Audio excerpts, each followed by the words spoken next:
Alright, so here's what just happened. The biggest game launch in history is 4 months away, and millions of players already know they won't be part of it. Not because they can't afford it, not because consoles are sold out, but because of where they live.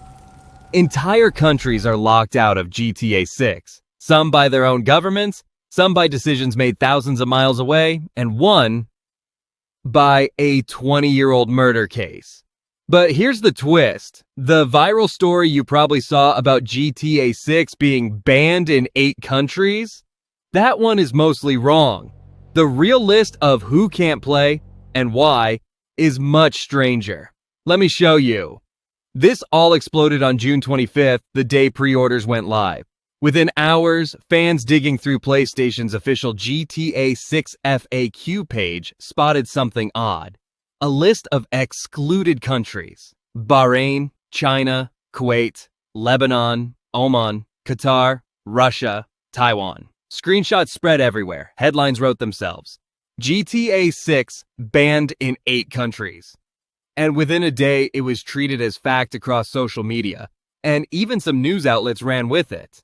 The panic made sense on the surface. This is a franchise with a long, messy history of bans, censorship, and government fights all over the world. Remember, even GTA Online's Diamond Casino got blocked in a huge list of countries back in 2019 over anti-gambling laws.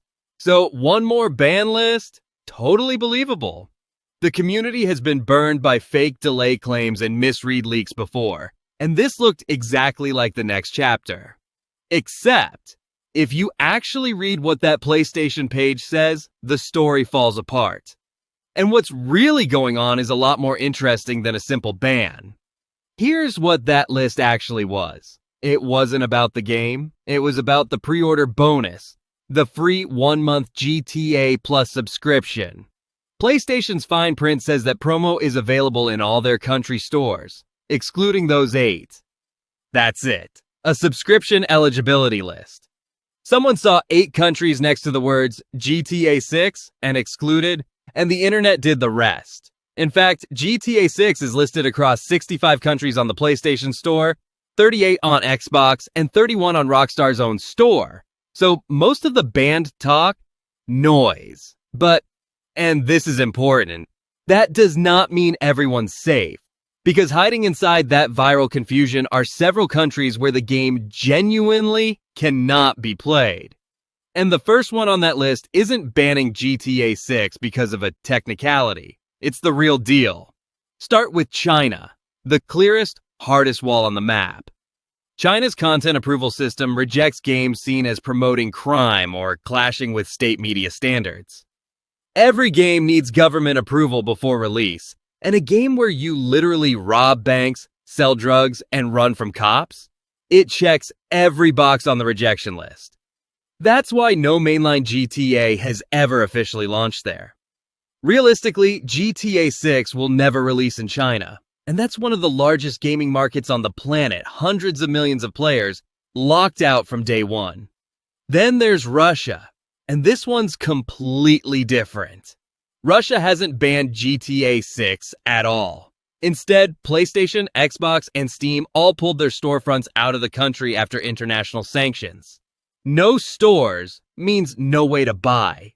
The game is blocked by geopolitics, not by content. Although, it doesn't end there.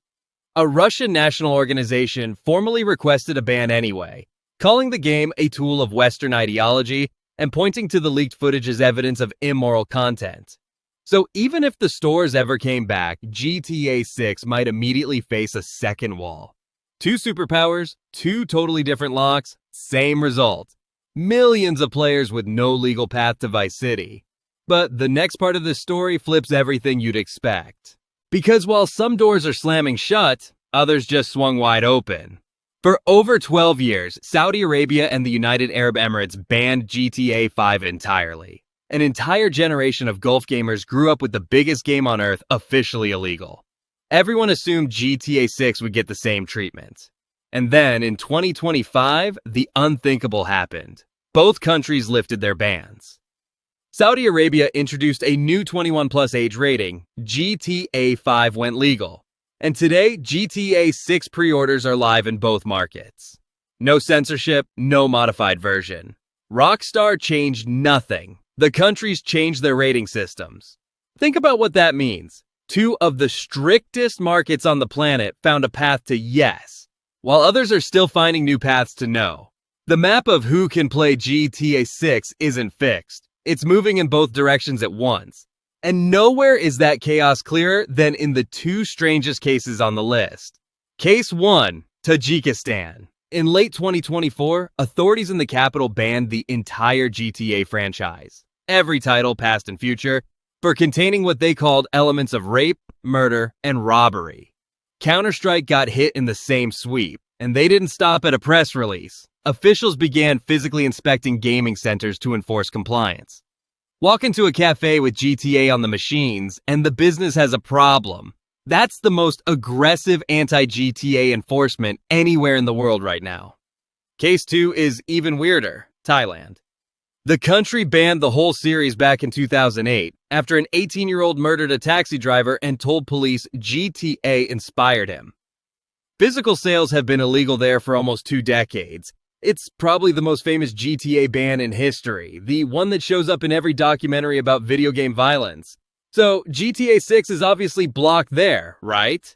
Wrong. Thailand appears on the official PlayStation pre-order list. After 18 years, the most famous GTA ban on Earth might quietly be over. No government statement, no Rockstar press release. It just showed up one day. But before players in restricted countries get any ideas about workarounds, there's a problem this time that didn't exist before, and Rockstar created it themselves. For 20 years, there was always an escape hatch, the disc. Game banned in your country, import a physical copy from abroad, pop it in, done. Millions played GTA exactly that way. Well, remember what we covered in the Ultimate Edition video? GTA 6's physical release has no disc. The box contains a download code, and a download code is worthless if your region's store doesn't sell the game. Read that again. The classic import workaround is dead. Blocked digitally now means blocked, period. The code in the box ties every copy back to the same regional storefronts that are doing the blocking. Sure, some players will try foreign accounts and gray market keys, like they always do. But for the average player in a restricted country, GTA 6 just became the hardest game to access in franchise history. At the exact moment it became the most wanted. Which raises the question, how big is this problem really? Add it up. China alone is one of the largest gaming markets on Earth. Russia had millions of active console and PC players before the storefronts left. Stack on Tajikistan's ban, plus the gray zones, Kuwait and Oman, where the game simply isn't listed on local PlayStation stores with no official explanation from anyone, and the story stops being a fun facts list. It's genuinely millions of players locked out of the biggest launch ever.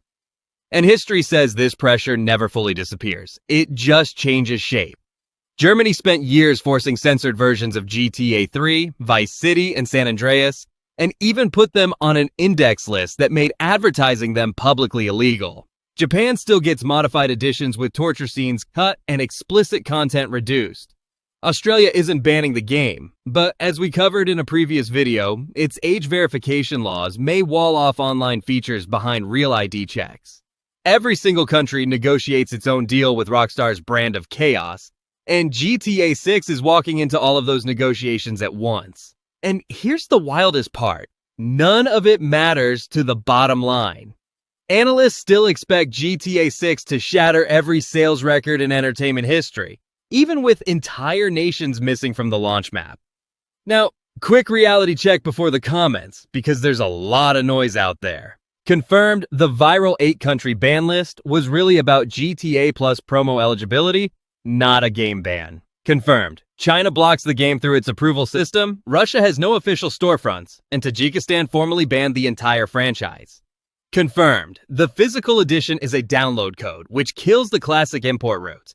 Now the gray zone. Thailand appearing on the pre-order list suggests its old ban may be ending, but no government or Rockstar statement has confirmed that yet. The Russian push for a formal content ban is a request, not a law. And Kuwait and Oman not listing the game is a storefront decision, not an announced ban. One more thing. Regional availability will keep shifting between now and November 19th as countries finalize their classification decisions. So this map will look different at launch. Treat any new banned headline with suspicion until you see the source. So here's the real picture. GTA 6 isn't banned in most of the world, but for millions of players in China, Russia, Tajikistan, and beyond, launch day simply won't come. Some walls are political, some are legal, one is a 20-year-old criminal case, and this time, the no-disc launch means there's no side door. And yet, Saudi Arabia and the UAE prove these walls can fall, sometimes after a decade of everyone assuming they never would. The launch map is still being drawn, and I'll be tracking every change until November 19th. So tell me in the comments, is GTA 6 available where you live, or are you one of the millions locked out? And what's the situation in your country? I read everything, and honestly, this comment section is about to become the best availability map on the internet. Subscribe for the next update. I'm Jake Mercer. See you in Vice City.